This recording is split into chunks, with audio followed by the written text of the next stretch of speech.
Hoje no programa Teletema estamos recebendo por aqui, estamos em contato com ela que é atriz, dubladora, está iniciando aí como audiodescritora, Beatriz Villa. Olá, Beatriz, tudo bem? Tudo bom, Thaís? Tudo bom, pessoal? Muito obrigada por estarem me recebendo aqui hoje. Isso aí, convidei também aqui o meu colega Felipe Diogo para realizar essa entrevista comigo. Olá, Felipe, tudo bem? Olá, Thaís. Grande abraço a você, grande abraço aos nossos ouvintes da Rádio Teletema, a nossa convidada, Beatriz. É um prazer estar aqui novamente. Isso aí, um grande abraço também os diretores das outras rádios parceiras e a quem está nos ouvindo aqui em mais 12 rádios parceiras. Maravilha essa rede de rádios aqui, falando de TV, falando de novelas e hoje falando um pouco de dublagem. Beatriz, conta pra gente aí como iniciou sua carreira, como a arte, essa maravilha chamada arte, entrou na sua vida. Ih, Thaís, isso vai lá pelos idos de 1985, como vocês muito bem lembraram aqui no nosso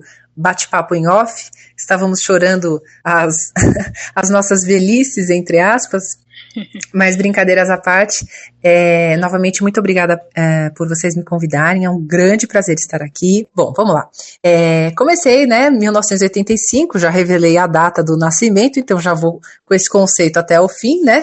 Já sou a balzaquiana da vez. E nos anos 80, anos 90, a TV era muito forte, era muito legal ser criança nessa época, né, como a gente estava comentando. Então, o mercado de dublagem era muito legal, né? A gente ligava a TV, a gente ouvia a voz do Flávio Dias no Bigman, Guilherme Briggs com um monte de personagens, até hoje, né? Personagens aí super marcantes, e Cavaleiros do Zodíaco. Então, eu cresci consumindo esses produtos, né? Esses desenhos animados, essas séries incríveis, sempre super bem acompanhada dessas vozes incríveis. E eu pensei, falei assim, será que um dia eu posso fazer parte dessa turma, né? Mas assim, de uma forma, sempre pensando de uma forma super surreal, né? Não, imagina, são estrelas, são ídolos, são pessoas inacessíveis. E hoje, né, de pouquinho em pouquinho, assim, né, começa, faz curso de teatro, faz curso de canto, violão, sempre me interessei pelas artes, fiz faculdade de Relações Públicas, né, que não é uma área artística, mas estava ali nas comunicações já também. E teve um dia que eu estava ali no metrô, estava fazendo um estágio na área de relações públicas, super infeliz, assim, estava muito deprimida, e eu vi uma propaganda de um curso de dublagem que dava DRT, que, para quem não sabe, DRT é o documento do ator, né? Os atores, principalmente os dubladores, eles só podem atuar com enfim, né, estarem em dia aí com esse documento. E é super chato de tirar, tem toda uma burocracia, e eu vi ali uma propaganda de um curso que oferecia o pacote completo, curso de dublagem com DRT. Eu olhei, achei estranho, falei, gente, tá bom demais pra ser verdade isso aí, né? Bom, vamos lá. Resolvi arriscar, fiz o curso, tirei meu DRT, nesse curso eu já tive acesso a alguns professores, algumas pessoas já bem fortes da área da dublagem, mas foi um treinamento inicial ali, mas não segui totalmente naquela época. Trabalhei com outras coisas, trabalhei com a minha família, que é da área de educação, eles têm uma faculdade, têm outros negócios, mas como dizem, o bichinho, né, o mosquitinho da arte, uma vez que pica, você nunca mais fica curado. E a dublagem voltou na minha vida, né? Teve uma amiga minha que foi fazer o curso da Márcia Gomes. Essa minha amiga me chamou para fazer o curso da dubladora famosíssima Márcia Gomes. Quer dizer, famosíssima, mas eu, na época, com a minha ignorância, nem conhecia.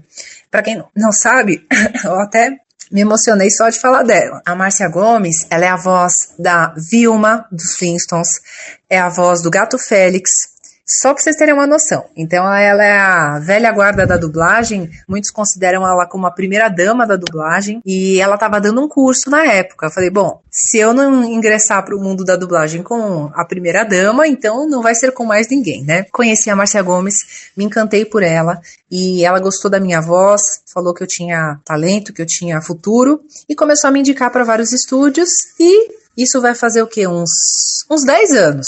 E tô aqui nessa brincadeira até hoje. Que bacana. E além da dublagem, você chegou a fazer TV, teatro? Ai, Thaís, eu tenho uns micos aí que eu não quero nem contar, mas você pegou no meu... Já começamos a entrevista, você pegou no meu calcanhar de Aquiles. Eu fiz muito teatro musical, né? Lá na escola que eu estudei, eles tinham um foco muito grande na questão da arte, da cultura, então era um colégio que tinha reforçava muito essa parte, né? Como eu falei, aulas de coral, teatro, violão, e eu fazia todas, né? Eu era a famosa pessoa de humanas, como diz, né? Só falta entortar ferrinho na Paulista, como o pessoal brinca, né? Que é tudo hippie. E brincadeiras à parte, eu fazia todos esses cursos, e desde o colégio, então, sempre fazendo muito teatro. Então, eu já tinha acumulado, assim, muitas peças, sempre musicais. Não sei se vocês conhecem, já ouviram falar, né? Nomes famosos, assim, Jesus Cristo Superstar, Um Violinista no Telhado, peças inspiradas em Dom Quixote, Romeu e Julieta, sim, sempre coisas mais clássicas e coisas muito diferentes. Era uma época bem legal. Aí, depois nesse outro curso de dublagem, acumulei mais teatro, porque a gente precisava, né, ter uma carga horária para tirar o DRT, então fizemos mais teatro. Teve uma época também que eu me juntei a uma trupe lá da Praça Roosevelt, ou seja, teatro, recheado de teatro, de café da manhã teatro, almoço teatro, jantar teatro. A minha vida desde os 15 anos é teatro, mas sempre o teatro amador. Profissionalmente fiz poucas coisas em teatro, mas sempre fazendo teatro. Aí, televisão, gente, olha, é um mico, viu? Mas eu vou revelar aqui pela primeira vez. Eu fiz algumas pegadinhas pro SBT. Não sei se vocês lembram daquele quadro Telegrama Legal. Eu fiz um monte de Telegrama Legal. E essa foi a minha grande participação na TV, assim. Então, novela, essa parte eu não fiz ainda não. Mas quem sabe um dia me chamam, né? E a dublagem... Com certeza. E a dublagem veio, né, nessa paixão aí que eu já tinha. Fiz esses 2 cursos. E, de repente, as coisas realmente começaram a dar certo. Eu já comecei fazendo muito uma coisa que hoje em dia é a minha marca registrada, entre aspas, né? Não sou nenhuma grande famosa, mas quem me conhece sabe que o meu forte acaba sendo a dublagem de videogame. Então, não sei se já estou invadindo aí novas pautas, mas a minha grande personagem realmente é a deusa Freya, do jogo God of War, né? Por ela que eu sou mais conhecida. E dali pra frente eu fiquei conhecida como a garota do videogame. Não teve volta. Legal. Entrevistando a garota do videogame, então, aqui no Teletema. Olha só. Bacana demais. E, Beatriz, você dubla também novelas mexicanas, turcas, ai, adoro. de outros países? Gente, olha, meu ponto fraco. Menina do videogame pros outros, né? Porque o meu lance mesmo é novela. Gente, olha, eu fico louca só de pensar naqueles galãs turcos. Ó, meu marido tá longe, então eu vou falar bem baixinho mesmo assim, né? Vai que ele escuta. Gente, olha, é de arrepiar. Eu adoro. Eu sou assim, essa coisa assim da novela mexicana, aquele dramalhão. O pessoal zoa, mas eu acho mó barato, eu me envolvo, sabe? Pra mim parece que eu tô ali vivendo aquela história, eu fico assim, até sonhando com aqueles personagens, então eu acho mó barato. Então, e você já dublou alguma novela que veio pro Brasil, ou só para a Zap TV mesmo, e essas outras televisões turcas, que eu já nem sei o nome, né? Menina, é verdade, eu não contextualizei. É muito bem colocado, Thaís. Olha só, a grande maioria, né, dessas dublagens, para quem não sabe, existe um mercado muito forte que consome a língua portuguesa nesse formato brazuca, né, com o nosso sotaque, com o nosso jeito. Existe esse mercado muito, muito forte, muito intenso, fora do Brasil, né? Então, novelas, às vezes produzidas em outros países, principalmente na Turquia, elas vão para Portugal, para Angola, Moçambique, Cabo Verde, enfim, vários outros países que falam também português, né? Que a gente acaba se esquecendo que existe. E sei lá, 80% do meu trabalho hoje em dia vai para fora, né? Vão para esses países. E lá tem a tal das Zap Novelas, que é uma emissora que transmite aí todas essas novelas com as nossas vozes. Então grandes dubladores também fazem esses trabalhos e estão passando aí na África, em Portugal, em diversos locais do mundo. Agora, para o Brasil, recentemente eu fiz uma novela que chama Ouro Verde, que foi exibida na Band, uma personagem bem piquitita, era uma garçonete, mas ela estava sempre lá. Então eu acho que no Brasil foi uma das primeiras que eu fiz. O resto tá tudo por aí, na Argentina, no Angola, principalmente, minha voz tá mais na África. Então, Ouro Verde é uma que tinha personagens portugueses, não? Gente, era uma salada aquela novela, é isso mesmo. Ela era gravada em Portugal e com um elenco misto, metade brasileiro, metade português. E aí eles tinham que dublar a parte que era dublada em português de Portugal. Era uma salada, viu? Só sei que eu tava perdida ali, mas a minha personagem era portuguesinha, então tinha que ter a voz brazuca em cima e eu que fazia. Olha que bacana, né? Uma novela bem diferenciada que a Band trouxe, porque a Band, agora a marca da Band é novelas turcas, né? Exatamente. E essa novela foi muito diferente, assim, de tudo que a Band já trouxe nos últimos anos. Eu não cheguei a assistir ela, mas como a gente pesquisa bastante aqui pro Teletema, eu cheguei a dar uma olhada em 1 ou 2 capítulos, assim, só para me inteirar de mais ou menos do que era, né? Essa mistureba aí da Ouro Verde. Que bacana mesmo. É bacana porque a gente está sempre muito viciado no conteúdo que vem dos Estados Unidos, né?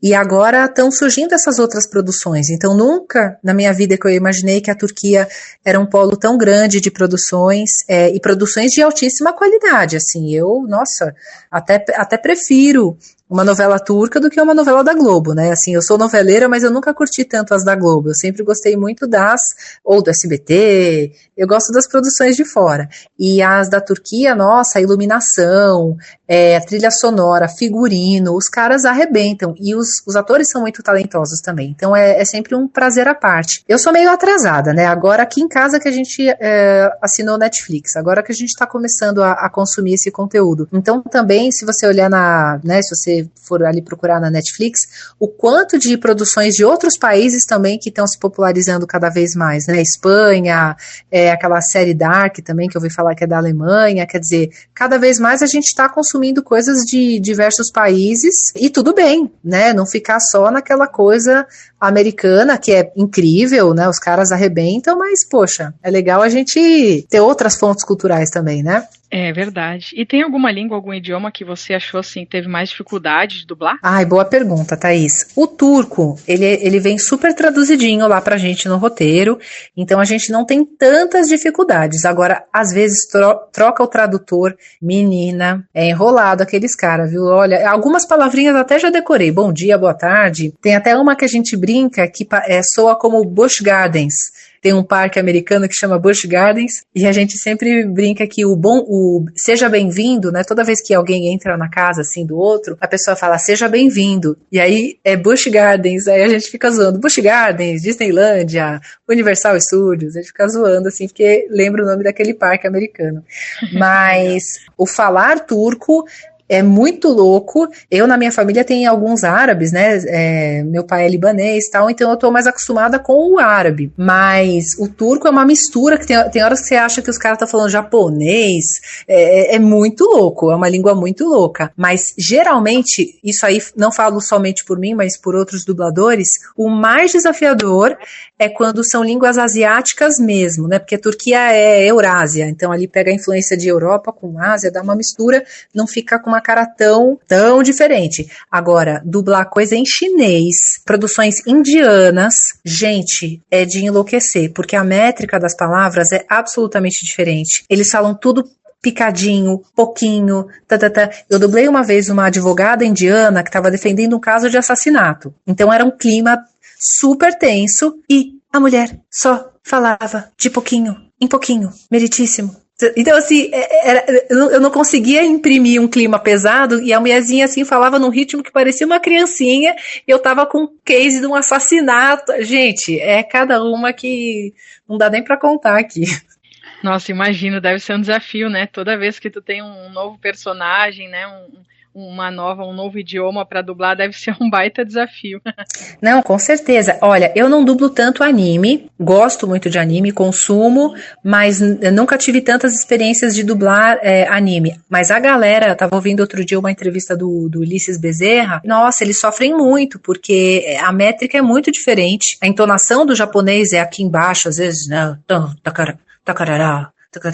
E aí, para nossa cultura, aquilo é, oi, boa tarde, tudo bem? E o cara lá tá falando uma coisa que parece muito séria, e na versão em português não é, ele só tá dando bom dia.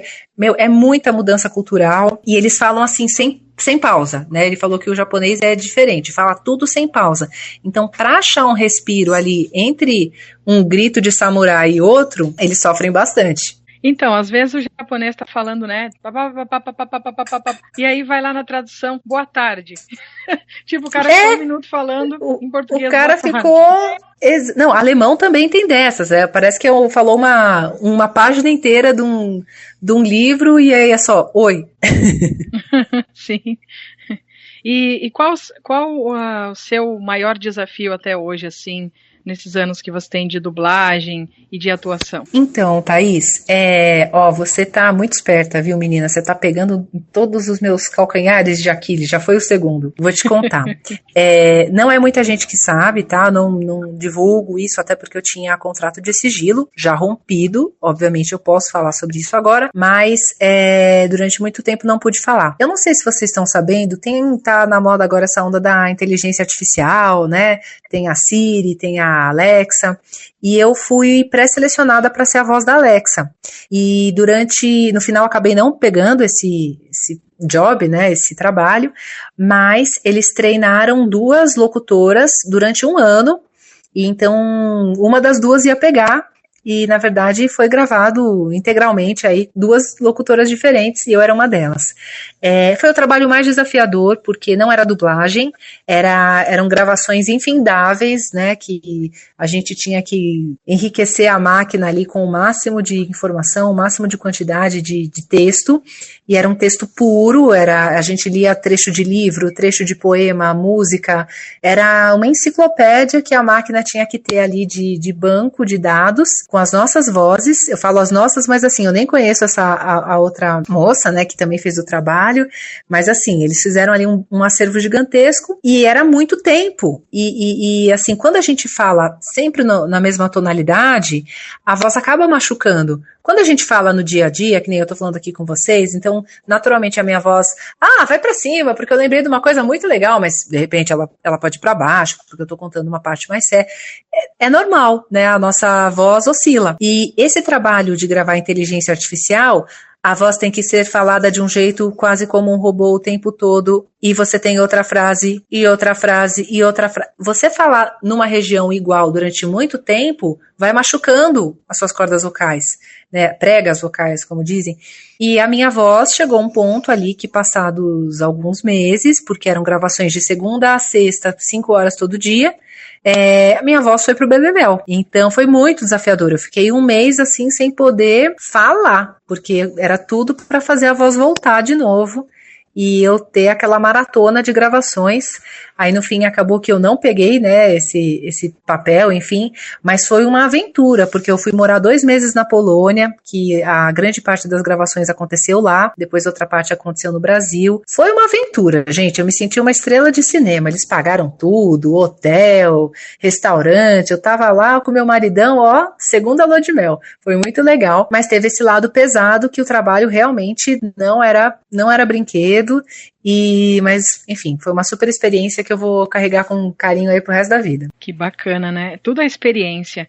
E eu também quero ressaltar aqui a importância da dublagem para nós, pessoas com deficiência visual, né, Beatriz? Porque se não fosse a dublagem para nós, como a gente iria assistir um filme legendado, por exemplo? Exatamente, Thaís, e acho que eu tô falando aqui que nem um papagaio, mas talvez esse sim seja o grande foco dessa entrevista, e falo aí em nome de todos os dubladores, a gente se sente muito honrado, né, de realmente ter essa importância aí para vocês, uma importância a mais, talvez, realmente, porque é um privilégio muito grande, a gente se sente muito honrado, e a gente sabe o quanto vocês também enaltecem o nosso trabalho. Tenho recebido contato de muita gente que tem diversos graus aí de deficiência visual, mas estou cada vez mais próxima dessa galerinha, e fiz até uma live outro dia com o Hector, que ele é gamer e é cego, ele tem um canal no YouTube, então é um mundo novo pra gente que é dublador também, ter esse feedback de vocês, saber como vocês consomem essas produções, e o carinho que vocês têm pela gente, então é muito, muito legal. Quero deixar um abraço aqui para minha amiga Kércia Selimari, lá da Rádio Inclusão no Meio do Mundo, que também é retransmitido o programa Espaço da Inclusão do Felipe Diogo. A Kércia Selimari, que é fã da dublagem e traz muitos, muitos, muitos dubladores no seu programa Inclusão no Meio do Mundo. Abraço, Kércia. Opa, abraço, Kércia. Não te conheço, mas já estou anotando aqui seu nome, hein? Já vou te seguir. Essa questão, você está começando agora na audiodescrição o que te levou a ir para esse caminho, já que outros dubladores também estão se inserindo na audiodescrição? Excelente pergunta. Gente, vocês combinaram tudo direitinho, né? Eu tô aqui só seguindo o faro, né? O caminho perfeito aqui, que um assunto vai emendar no outro. Bom, muito obrigada pela pergunta, porque olha só, como eu não peguei esse personagem, não é um personagem, né? Essa voz da Alexa, eles falaram pra mim, né? O pessoal da Amazon, eles falaram que a minha voz seria colocada, aquele banco de dados todo que já tinha com a minha voz, seria colocado num outro aplicativo. E esse aplicativo se chama Poly, e ele é focado para a comunicação com os surdos. É um aplicativo que, de alguma forma, facilita a comunicação, digitaliza a voz de um modo que a pessoa possa, de alguma forma, escutar. Era um aplicativo que nem eu sabia entender direito, mas era algo nesse sentido. E eu fiquei super feliz. Eu falei, nossa, eu não peguei, né, o trabalho da Alexa, mas eu vou ficar com a Poly. Putz, que legal. Achei até mais legal. Um trabalho muito mais humano, muito mais interessante. E eu só sei que com essa história de pandemia, quarentena, os caras meio que romperam com esse projeto. Não sei se vai voltar lá na frente, mas eu fiquei com esse gostinho de quero mais, de ver realmente que esse era um mercado que estava aí, né, o mercado da inclusão, e que, sinceramente, eu não tinha me atentado. Eu já tinha alguns fãs de dublagem que me acompanhavam, até por esse lance do videogame e tudo mais, né, como eu comentei, principalmente o feedback maior é do God of War, mas eu também dublei Forza Horizon, dublo os games do Naruto, enfim, várias séries na TV, né, tem agora uma que tá super forte, que é o This Is Us, que acho que vai pra Globo, mas é um sucesso aí também nos streamings. Então, por diversas fontes, as pessoas têm acesso a mim. Eu gostei de você naquele filme, naquela voz, E eu já tinha esse público de pessoas com diversos graus de deficiência visual, mas eu não tinha unido os pontinhos, sabe? E aí eu falei, caraca, realmente é um mercado que está aí crescendo absurdamente, né? Todos esses aplicativos, todas essas formas de acessibilidade. E eu pensei, cara, né, tem o lado capitalista que fala, opa, isso é um nicho de mercado, vamos lá, né? Não posso mentir, tem esse lado, né? Opa, tô abrindo um leque aqui, ou melhor, expandindo o leque. Mas, ao mesmo tempo, eu falei, isso não é nem questão de dinheiro, de trabalho, isso é questão de humanismo, né? Isso é uma questão de cidadania. Então, a gente tem que estar atrás disso, tem que estar antenado nisso, tem que... É obrigatório, sei lá, eu acho que Libras devia ser obrigatório nas escolas, a gente não está falando aqui de um luxo, né? É uma acessibilidade básica, a gente tem que se comunicar, a gente tem que estar em contato com todas as pessoas. Então, nesse sentido, eu já estava com a anteninha ligada. Falei, cara, eu preciso buscar esse mercado da inclusão, porque agora eu fiquei curiosa. E eu estava, sempre dublei muito no estúdio Centauro, aqui em São Paulo, e aquelas coisas do destino, né? Quando a gente já está ligado em algum assunto, parece que a vida te traz no colo uma coisa que antes lhe era desapercebida, né? Te passava desapercebido. E a Centauro oferece vários cursos que eu nem sabia que eles tinham esse setor de cursos lá, né? Cursos sobre audiolivro, formando as pessoas para os dubladores, os locutores, para se especializar em audiolivro, em direção de dublagem. E eu vi ali, acho que eu recebi um banner, alguma coisa pela internet, um folder, como é que fala? Newsletter, alguma coisa assim. E eu vi audiodescrição. E eu nem sabia o que era audiodescrição. Eu só sabia que era um termo ali que eu não conhecia. E a Zil, que é a produtora, ela da Centauro, né, ela que está coordenando todos esses cursos, me explicou. Falou, Bia, a audiodescrição é assim, assim, assado. Ela fez uma audiodescrição ali improvisada na sala, que eu estava com ela, né, eu chamei ela na sala para ela me explicar, e ela falou assim, ela fez uma demonstração. 2 mulheres com vestidos estampados conversam numa mesa. Ela fez ali quem sabe faz ao vivo, e fez a audiodescrição ali.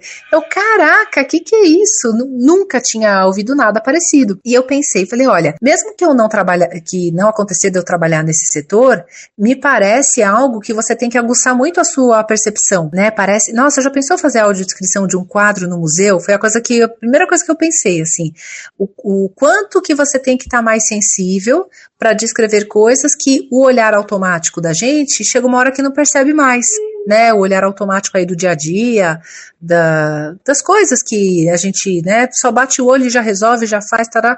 Então, eu falei, eu quero uma coisa que aguce a minha sensibilidade, que me dê literalmente esse novo olhar sobre as coisas do dia a dia. Fiz o curso com a Ana Júlia, fiquei encantada, todos nós do curso ficamos encantados, porque ela é apaixonante, né? Ela é demais, assim, você quer levá-la para casa e adotar para sempre. E tô nessa brincadeira até agora, começando, né? Ela já passou pra gente alguns trabalhos voluntários, alguns estágios, algumas coisas mais simples, mas olha, se depender de mim, eu quero trabalhar com isso a vida inteira, porque é outro planeta, é um outro mundo realmente que a gente vai pisando aí aos pouquinhos, como quem entra numa água gelada. E você já teve a oportunidade, depois que você fez o curso com a Ana Júlia, de conversar com outros dubladores que também foram para essa área da audiodescrição? Ainda não. O único dublador que eu tenho certeza, não é nem dublador, né, é locutor, que eu tenho certeza que está nessa área é o Júlio Franco, que também foi um grande mestre para mim lá no início. Tive muito acesso a ele logo no meu início na dublagem, que é uma pessoa assim que dispensa apresentações. Ele é um super veterano aí da locução, é só ligar a TV que a gente ouve a voz dele o tempo todo nos Discoveries da vida aí, nos National Geographic, e ele também era um professor do curso, ele já está nessa área há mais tempo, mas tirando ele, eu não conheço ninguém, então para mim está sendo uma experiência bem nova. Aliás, grande Júlio Franco, realmente uma pessoa que tem muito documentário com ele, tem muita coisa com ele. Uma pergunta, qual que é a dificuldade maior entre fazer dublagens de personagens de novela, esse tipo de coisa, e de gamers? Quais as principais diferenças? No videogame, é literalmente, aí eu espero que vocês não se importem com a piadinha, porque eu sou bem fanfarrã, viu? Vocês não reparem que eu vou falar. É literalmente uma dublagem às cegas. Calma que eu vou explicar. Espero que ninguém se sinta ofendido. Mas como é que funciona a dublagem de videogame? A gente só recebe o áudio. A gente só recebe o arquivo de áudio. É uma voz em inglês. E a gente tem que sincar, ou seja, fazer o sincronismo daquele áudio que a gente recebe com um tempinho ali determinado que a voz tem que caber naquele tempo do gráfico. Então a gente não tem referência visual nenhuma. E aí o personagem fica todo a cargo da nossa imaginação. Isso acontece porque muitas vezes eles não terminaram o videogame, então eles não têm como mandar o material pra gente fazer em cima, a dublagem já tem que estar pronta para eles jogarem isso e renderizarem lá tudo junto, é uma outra tecnologia. Ou por questões de segurança, porque o game tem toda a questão da pirataria e eles querem preservar o sigilo ao máximo, né? Então realmente não deixam vazar imagens e tal, então os dubladores ficam um pouco reféns de só ter ali realmente uma fonte, que é o áudio. Agora, todas as demais formas, novela, filme, desenho animado, a gente recebe o texto traduzido e a imagem original. Então, a gente consegue, em cima da imagem original, compor muita coisa também, aí fica bem mais fácil. Tanto que existe uma diferença de valores, né?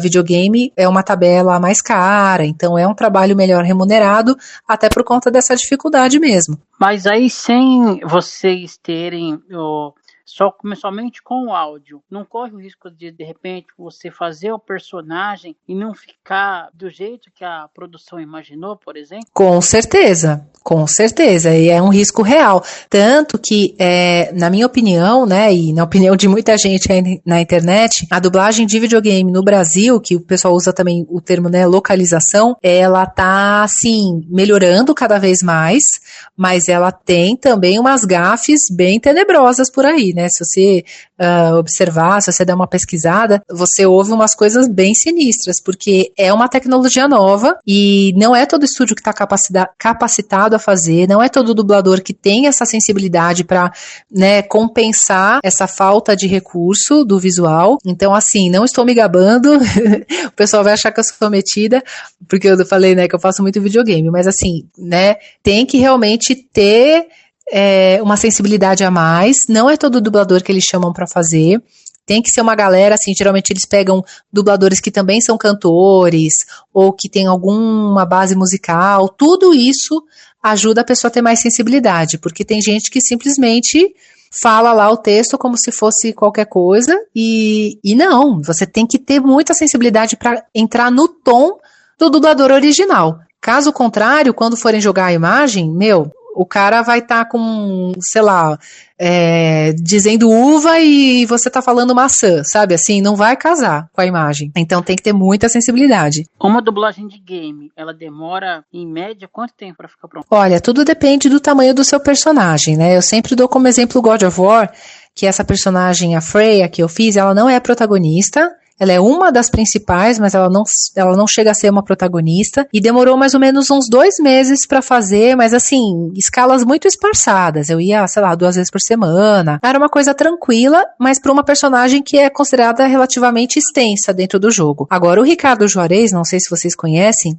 ele é também um grande nome aí da dublagem no Brasil, não só da dublagem, como da locução. Ele faz muita locução pra Globo, ele tem diversos trabalhos, né? Fez a voz do Johnny Bravo e tudo mais. Sim, ele é a voz do Kratos, ele ficou acho que 6 meses dublando o Kratos, né? Do mesmo jogo. Então, realmente, o que define é a quantidade de horas ali que o personagem demanda. É um trabalho bem exaustivo, porque o videogame podem acontecer várias coisas. O jogador, ele pode ir para vários lugares diferentes, né? Hoje em dia tem os jogos de mundo aberto, como eles chamam. Então, são jogos muito extensos, muito massivos. E você tem que cobrir tudo isso com a sua voz. Então, são inúmeras reações. Então, um dia que eu sei que eu tenho que dublar videogame, eu já sei que eu vou voltar para casa, assim, com rouquidão. Eu vou ter que levar mel, vou ter que levar própolis, porque detona a voz. Geralmente o videogame tem muita guerra, muita briga e tal, então é sempre e a gente grava esses barulhinhos todos separados. Então é uma tarde inteira fazendo apanhando, ou os como se, né, fosse dando soco, assim. Tem esse agravante também. Geralmente filme a gente não desgasta tanto a voz. Tem todos esses detalhes. Muita água, né, Beatriz? Inclusive, eu vou tomar a minha aqui. Estão servidos? Vou molhar o bico. Falando um pouquinho do nosso tempo, né, éramos todos jovens, antigamente nós tínhamos aqueles jogos de videogame, vai lembrar um pouco mais para trás, né, Street Fighter, por exemplo, vou mostrar a fanática Street Fighter. Olha, é que eu tô com o fone aqui, porque se o meu marido ouvir essa parte, ele vai querer dar a entrevista a ele mesmo, porque ele sim é o cara dos games. Eu brinco assim, que eu sou a garota dos games, mas só a voz, porque eu não jogo nem jogo da velha, né? Agora, meu marido que é o cara. Então, você falou Street Fighter, nossa, ele vai querer conversar com você aqui a tarde toda. Eu amava Street Fighter. Daquela época, da dublagem daquela época, mudou muito para a dublagem de hoje dos games? Com certeza, Felipe. Com certeza. Até porque, naquela época, como a gente mesmo está, de certa forma, né, relembrando essa história toda, era esse lance da reação. Né? Não saía muito disso. A Nintendo ainda também é uma empresa que está engatinhando nessa questão da dublagem. Eles não fazem tanta coisa, mas é sempre assim, né? O Mario... Oh, it's me! Mais pequenas reações, né? Isso também acontecia porque antes a tecnologia era muito limitada e hoje cada vez mais os jogos estão virando verdadeiros filmes, né? Então a gente dubla como se fosse um filme, com exceção dessas diferenças técnicas, mas você tem uma carga dramática. Cada vez mais os criadores de videogame aproximam a experiência do game à experiência do filme. Pelo menos a parte não jogável, né? A parte de filminho, como eles falam, as cutscenes. Então, muitos jogos, inclusive, você se emociona mais do que se você estivesse assistindo um filme. O Ricardo Juarez mesmo, acho que não tem problema eu contar esse segredinho dele, que ele já falou em várias entrevistas, ele chorou, né? Ele tinha que parar de gravar ali, porque tinha toda uma relação do Kratos com o filho e aquilo para ele foi muito forte. Ele chorava, né? Ele tinha que parar a gravação para ir lá secar as lágrimas, porque era emoção à flor da pele. E o público de videogame dá muito esse feedback, assim, né? Do quanto para eles aquilo lá não é só um videogame, é um estilo de vida, né? As pessoas que são fãs de God of War, elas não são fãs como uma coisa qualquer, elas vivem aquilo, né? O fã de videogame é uma experiência totalmente diferente pra gente que trabalha nessa área. Então é feedback o dia inteiro, tem gente que tatua os ídolos ali do videogame no braço, no corpo. É uma paixão. As pessoas realmente são loucas por isso. As novelas que você fez, que você comentou que vão para outros países, né, de língua portuguesa ou na África ou em outros locais, você já recebeu alguma vez alguma mensagem de alguma pessoa que acompanha os seus personagens, algum fã, alguma coisa assim hoje pelas redes sociais? Algum africano? Tô esperando até hoje, Felipe. Olha, ninguém veio me procurar. Eu tô louca pra receber alguém, tem alguns amigos que eventualmente vão para Angola. Eu falo, gente, liga a TV lá na Zap Novelas, me mostra, né? Eu quero ter essa sensação. Eu não tive esse prazer, Felipe, eu fico aguardando muito. Por enquanto, o meu grande feedback é da Deusa Freya e é da Kate, do This Is Us, que é uma série também que tá vindo com tudo aí, tem muita gente que gosta. Mas das novelas, infelizmente ainda não, mas o estúdio em que eu dublo a maioria dessas novelas, que é a Sigma, que é um estúdio que fica aqui em São Paulo, eles têm um canal de Facebook muito legal e muitas pessoas, muitos africanos, né, os portugueses também, entram em contato mais com o estúdio Sigma. E eles dizem que é o maior barato, que o pessoal comenta, que o pessoal... É como aqui no Brasil, naquela época do auge das novelas. Não sei se vocês ouviram essas histórias, que a Suzana Vieira ia no supermercado comprar coisa e a gente bater nela, porque ela era a vilã da novela e coisas assim. Sim, várias atrizes. Tem vários lances assim, né? Regiane Alves, coitada. E sim, diz que eles têm essas relações com a voz dos dubladores. Então, se na novela anterior, sei lá, eu vou citar um exemplo aqui também de uma grande amiga minha, Carol Valença, que também é dubladora. Fez um game aí também que tá bombando agora, o The Last of Us, que inclusive é um jogo que a gente pode comentar, viu, gente? Porque é um jogo que tá sendo super aclamado pela acessibilidade. Eu não sei se vocês já ouviram falar, o The Last of Us 2 parece que ele tem uma acessibilidade total para diversos tipos de limitação, dá para jogar até de ponta cabeça, uma coisa incrível. E só entrando nesse assunto também, antes de concluir esse lance da novela, como é que eu posso dizer? Tem um jogo novo aí que eu não ia falar, mas eu vou revelar o segredo, vai? Eu também tô dublando, é o Assassin's Creed Valhalla, ele ainda não lançou, mas ele tem, o trailer já tem audiodescrição em inglês, não sei se para o Brasil vai vir, mas parece que o jogo todo tem audiodescrição. Eu posso até compartilhar o link com vocês, eu tive acesso a isso, eu fiquei chocada, é uma experiência totalmente diferente. E eu espero muito que essa tendência vire moda, inclusive no Brasil. A gente tem que fazer a audiodescrição de tudo aí. Exatamente. Agora você que está chegando aí na audiodescrição já pode dar essa ideia aí para, né? Aproveita e fala com a sua professora que ela, né? Vou dar ideia para Ana Júlia. Ana Júlia, vamos fazer os games. Vamos para esse mercado, mulher. Isso aí, tem a Tradusound lá, né, que ela inclusive é sócia, faz parte lá da Tradusound, podem fazer esse trabalho aí dos games também. Então, é isso mesmo. Então, teve um case daí das novelas portuguesas e tudo mais, que ela fez, a Carol Valença dublou uma vilã, bom, só sei que ela dublou uma vilã numa determinada novela. Quando ela voltou interpretando a voz numa outra novela de uma mocinha, o público ainda lembrava que ela era a voz da vilã, tal, teve que trocar, teve todo um lance para vocês verem como os africanos são ligados aí nas nossas vozes. Então é muito legal. Que bacana. E falando ainda sobre novelas, que é um dos nossos temas principais aqui do programa Teletema, você se considera uma noveleira ou já foi noveleira, Beatriz? Ai, Thaís, então, olha, teve uma fase que, assim, pra mim a Thalia era Deus no céu, Thalia na terra, né? Então, Marimar, as Maria do Bairro,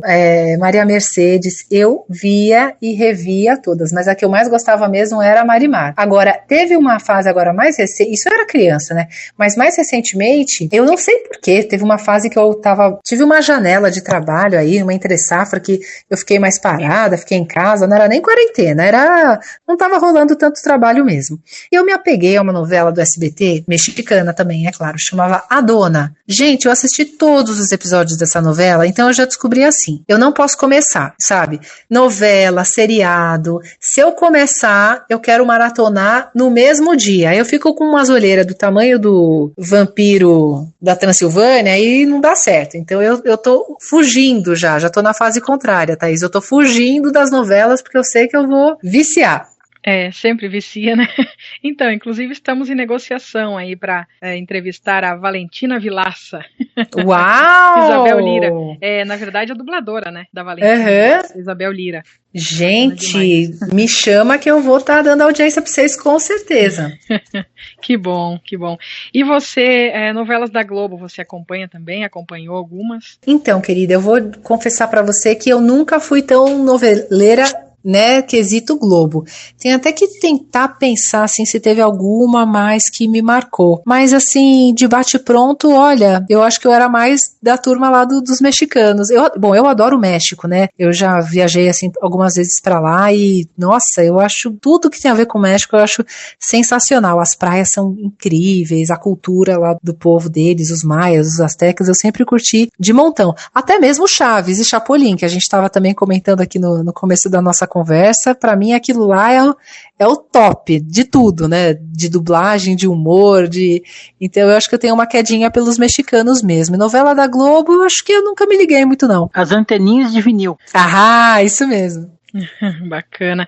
Não, Chaves e Chapolin é indiscutível, né? Olha, tantos anos no ar aí, agora a gente não tá mais podendo ter a oportunidade de assistir ou reassistir aqueles episódios que a gente já assistiu mais de 10 vezes e quase morre rindo ainda das trapalhadas do Chaves. Não, vamos fazer uma petição, hashtag volta Chaves, volta Chapolin, que é isso, não dá. E tinha o Chespirito também, lembra? O Chespirito, lá no México ele é conhecido como Chespirito, né? Sim. Uhum. Era, né? Infelizmente não está mais entre nós, mas enfim. E o que você acha dessas repetições de novelas? Agora na pandemia, né, tem várias reprises, mas, por exemplo, a sessão Vale a Pena Ver de Novo, no SBT, né, que você assiste mais as novelas mexicanas, A Usurpadora, que reprisou 7 vezes. Ai, gente, eu adoro, são clássicos, olha, isso tem que estar na Netflix, isso tem que estar em todo lugar pra gente ver, os clássicos envelhecem bem, a gente tem que sempre assistir, porque é impressionante, né, não enjoa, eu não enjoo. Não sei vocês, verdade. Mas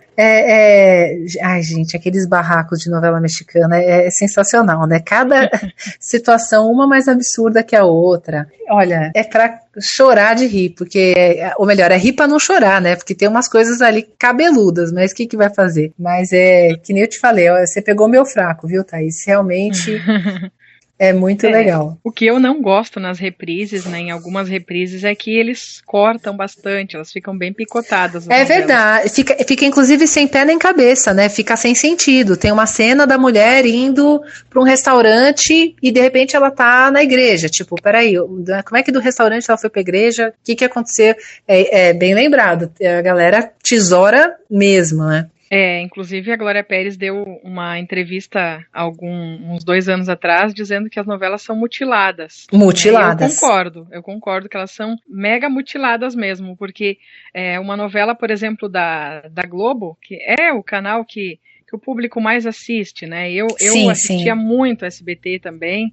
Hoje eu não assisto mais novelas, embora esteja fazendo um programa relacionado à TV e às novelas, há 7 anos já, mas não assisto mais tanto as novelas. Eu acho que perdeu muito, eu também não tenho mais. Eu não sei, eu assim, né, sem querer fazer grandes críticas, mas eu acho que a era de ouro da Globo, né, meio que passou, assim, hoje em dia eu não me identifico mais com o que tá rolando, eu tenho uma memória muito boa da infância, da adolescência, mas hoje em dia, bom, na Globo que eu curtia mesmo assistir era Caceta e Planeta, que eu gosto muito dessa parte de humor, e eu acho que era o grande programa que eu curtia mesmo. TV Pirata, eu curto essa galera, assim, da parte da Globo eu acho muito, muito, muito bacana o que eles representaram pro humor dos anos 90, e depois foi dispersando, assim. E o humor das antigas é os trapalhões, né, também. Exatamente, Felipe, depois do Bussunda, nada mais foi o mesmo, eu penso da mesma forma, parece que dali pra frente algo mudou e eles não conseguiram manter aquele nível que eles tinham antes, né? É verdade, é como quando morreu o Mussum e o Zacarias, né? Os Trapalhões Nossa. nunca mais foram os mesmos e Nunca. é igual o Bussunda também. O Cacete Planeta já era, né? E outra Já que era. ninguém vai conseguir fazer igual, por mais que tentem, é a Escolinha do Professor Raimundo. Exatamente. Exatamente.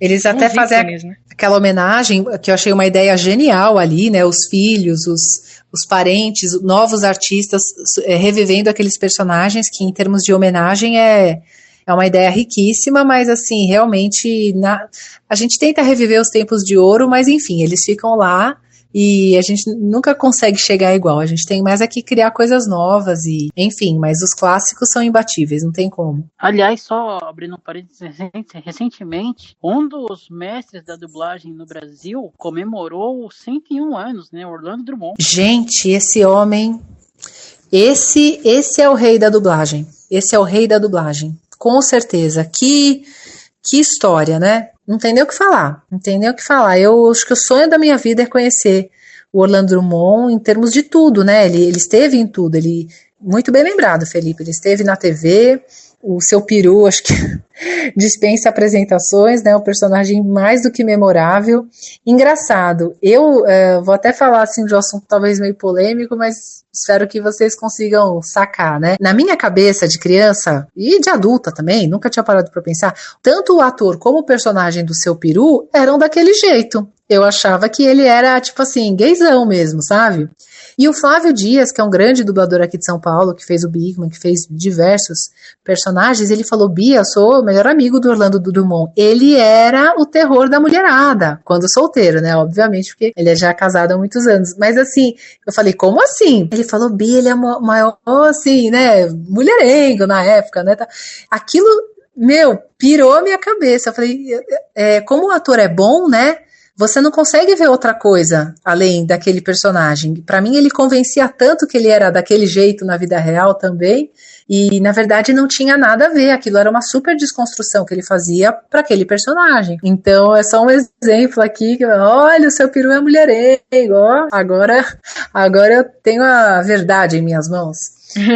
Então, eu tinha isso, né? Em 98 teve aquela novela Pérola Negra e eu virei fã da Patrícia de Sabri, né? Que fazia Pérola. Sim. Nossa, meu Deus. Pra mim, a Patrícia de Sabri era a Pérola. Quando ela foi fazer Vidas Cruzadas, eu vi a Pérola nela. Eu não conseguia ver outra atriz. Até na Malhação 95, que agora tá reprisando no Viva, eu não conhecia ela. Mas em Pérola Negra foi o auge mesmo da carreira dela, né? Foi uma super protagonista. Não sei se chegaste a assistir a novela Pérola Negra, mas nossa, eu virei fã mesmo. Recortava tudo. Uma vez eu lembro que eu contar uma historinha aqui agora. Eu lembro que eu roubei 2 páginas da revista do consultório do dentista. Que tinha a separação da Patrícia de Sabri com o Fábio Júnior. É verdade, né? Foi uma das esposas do Fábio Júnior. Nossa, que barato. Durou uns 4 meses, assim. Engraçado, você mencionou, mas eu falei realmente dessa questão que novela não era o meu forte, mas eu lembro muito das minisséries da Globo. Eu gostava muito das minisséries e teve uma época que eu fiquei muito fã da Alessandra Negrini. Você me falou agora, eu lembrei, que interpretou a Engraçadinha. E eu também tive esse grau, assim, tipo, eu lembro que ela tinha feito Playboy na época, eu era, tipo, adolescente, eu falei, gente, como é que eu queria ver a Playboy dela, eu sou fã dela, eu quero acompanhar, cara. Aí eu tive que pedir para um amigo comprar Playboy. Gente, olha as coisas que a gente faz, que eu tinha vergonha de falar, o que eles vão pensar de uma menina pedindo assim, mas não era, eu queria ver, porque era a minha artista preferida do momento e tal. Cada história, agora você falou, eu lembrei. As minisséries eu curtia muito, tinha a Hilda Furacão, que eu curti pra caramba, a Engraçadinha, que era super polêmico, né, era tudo, falava de sexualidade, aí não podia, eu achava mó legal, aí que eu queria ver mesmo. O Canal Viva vem pra nos trazer de volta tudo isso, né, Engraçadinha. Sim. Acabou agora há pouco tempo também a reprise. Os Maias, que foi de todas a minissérie que eu fiquei assim embasbacada com a qualidade visual, de trilha sonora. Eu acho que ali foi o ponto alto da Globo, na minha opinião, né? Acho que é o Luiz Fernando Carvalho, se não me engano, o diretor. Ele trouxe um padrão de qualidade assim que a gente nunca tinha, né, visto nada igual. E era tudo muito artístico, era incrível. Os Maias é um DVD que eu tenho até aqui na minha coleção, porque foi uma obra-prima realmente ali. enfim, né, essa de Queiroz, eles atingiram um nível muito diferenciado. E quais personagens você destacaria hoje que você já dublou, tanto de filmes, séries, você já destacou dos games, né? Uhum. A Deusa Freya, ela continua sendo o carro-chefe aqui, não tem jeito. Eu fico brigando com ela, tem umas crises de vez em quando, umas DRs, mas ela é a grande rainha até agora. Porque o carinho do público é muito grande, a gente tem mais aqui curtir, né? Mas tem uma série agora, que além do This Is Us, que tá bombando, porque o This Is Us, na verdade, ele é muito premiado nos Estados Unidos, né? Então, no Brasil as coisas chegam sempre meio atrasadas, mas ela tá vindo à tona isso, cada vez mais, de ser uma série premiada. Não sei se vocês sabem, é a história de uma família toda problemática. Eu dublo uma personagem que pesa mais de 200 quilos, então mostra todo o drama dela nesse sentido da luta contra a obesidade. É uma história bem bonita. Mas mais recentemente, tem umas coisas que a gente dubla que a gente fala, será que tem alguém assistindo isso? Porque, né, a gente dubla tanta coisa, fica às vezes o dia inteiro no estúdio e perde a noção realmente do que tá acontecendo, de quem tá assistindo o quê. Eu não fazia ideia da dimensão dessa série. Tem uma aí que tá bombando também, que é o Largados e Pelados. Não sei se vocês já ouviram falar. Meu pai assiste todos os dias. Os caras ali na selva, e aí eu dublo uma sobrevivente que ela já ganhou a primeira temporada e ela voltou agora nessa segunda parte aí, que é a tribo, né? Largados e Pelados, a tribo. E eu tô, assim, chocada com a repercussão, porque todo mundo assiste esse troço e eu nem imaginava, sabe, assim. Então eu diria que o grande destaque do momento agora é a Suzanne, do Largados e Pelados, a tribo. Meu pai é fã número 1 do Largados e Pelados. Todos os dias a gente brinca aqui em casa, fala que a televisão ela vai sozinha, já tem uma coisa que ele gosta de assistir, fala que a TV vai no automático, não precisa nem ele colocar, ele vai comando de voz. Cara, aqui em casa é o videogame, então nem televisão mais praticamente, é só videogame. Então, antes de finalizar a entrevista, eu vou fazer mais uma das minhas confissões de adolescente, que não é adolescente. Opa! Mais uma confissão. Nossa, gente, esses dias, você estava falando da Alexia, esses dias eu ouvi a Alexia na caixinha de uma colega. Uhum. E aí eu falei, nossa, tenho medo da Alexia. Ai, gente, olha... O que você achou? Eu ainda não tive acesso ao produto, não conheço ninguém que tem. Que agora você vai fazer a revelação. Seja sincera. Eu senti medo. Sério mesmo? Falando ali. O negócio falando ali, olá, fulana. É aquele robô do futuro que vai exterminar a humanidade, né? Então. Eu fiquei muito triste na época que eu não consegui esse personagem, esse papel. Fiquei, poxa, né? Porque foi uma dedicação muito grande. Mas depois eu vi por esse lado. Eu falei, quer saber? Eu não quero dominar o mundo, não. Não vou ser a responsável por aniquilar os humanos. Vou ficar aqui com as minhas novelinhas aqui e tudo mais. Não, mas brincadeiras à parte, é um trabalho belíssimo, é muito legal. Mas eu acho que eu ainda prefiro a minha voz em coisas mais humanizadas do que naquela caixinha tagarela lá. Você sabe que a Regina Bittar, que aliás eu tive o prazer de entrevistar uma vez, ela é a grande mentora, como a Siri, né? A voz do Google, tal, até hoje. E ela é a mentora, se não me engano, essa moça que conseguiu esse trabalho da Alex, ela chama Ana Paula. Ela é a mentora da Ana Paula. Então ela já deu todo o caminho ali. Realmente, né? Ela focou nesse nicho e todo o teste que tem, ela consegue dessa área, porque ela adequou realmente a voz dela pra isso. E eu tô brincando, é um trabalho muito legal, muito sério, muito desafiador, mas eu posso imaginar essa sensação que a Thaís teve. Ainda é muito estranho, né? A gente ainda não tá acostumado com essa realidade. Eu lembro quando eu falei pra ela, deu uma mensagem final com a voz da Siri. Felipe, parabéns. Siga em frente. Não lembro se a Thaís estava nesse dia. Não. Siga em frente. Parabéns. Eu tô realizado. A Siri falou comigo. Imagina. Tá vendo? Ó, eu gravo muito, muito, muito. Parabéns, feliz aniversário, com a voz da Deusa Freya. Mas assim, todo dia, todo mundo quer ouvir, porque a Deusa Freya tem a voz aqui embaixo, né? Bem grave. Então ela fala: olá, meu querido amigo. Aqui é a Deusa Freya, diretamente de Valhalla.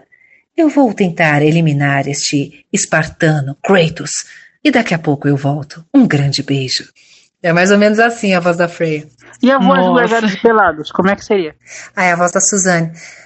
Bom, eu tô aqui, eu não consigo mais, quer dizer, tem um monte de mosquito e a gente não conseguiu caçar nada. Eu tô morrendo de fome, eu não sei se eu vou sobreviver. Aí a gente faz uma voz diferente pra reality. E cada produto a gente dá um tom diferenciado, não tem como. E a novela Ouro Verde lá? Vamos lá, pra encerrar aqui, vamos fazer a novela Ouro Verde. Ai, Carlos Daniel, eu não sei mais o que fazer, você já me traiu tantas vezes. Por favor, diga que sim, diga que sim! Sei lá, tô inventando aqui. Muito bom. Parabéns. Então, Beatriz, quero te agradecer muito por participar aqui do programa Teletema Cast. Muito obrigada mesmo. Muito sucesso para você. E pode deixar suas considerações finais aí, uma mensagem final e os seus contatos para quem quiser encontrar essa belíssima voz aí nas redes sociais. Em primeiro lugar, eu que agradeço, Thaís, muito obrigada, de verdade, do fundo do coração pelo convite, aí o Felipe que entrou em contato comigo, obrigada Felipe, obrigada Roberto, todos vocês aí da produção do Teletema. Nas redes sociais eu tô bem forte no Instagram, postando assim diariamente mesmo, sempre com lives, um monte de conteúdo pra galera, então é o @Beatriz Menberg, é M-E-I-N-B-E-R-G, ixi, que nome complicado, Beatriz Menberg Vila, né, então tá ali no @ do Instagram. Eu faço muito conteúdo com audiodescrição, toda quinta-feira as minhas postagens, aí agora depois do curso eu tenho trazido a audiodescrição para a realidade do Instagram, aí eu marco ali todas as hashtags para cego ver, para todos verem, para a gente realmente cada vez mais trazer a inclusão para o Instagram. Então convido todos vocês aí, que tenho certeza que vocês vão curtir de montão. Estou no YouTube, tem um canal, né, Beatriz Vila, e tem o site www.beatrizvila.com.br, e ali é o mais legal, porque tem um portfólio com a maioria dos meus trabalhos, audiolivros, o Largados e Pelados também tá lá, toda a parte dos videogames. Olha, vocês vão se divertir pra valer. É um convite aí que eu faço que vocês não vão se arrepender. Corre lá. Bacana, obrigada Felipe pela participação. Obrigado, Thaís, pelo convite.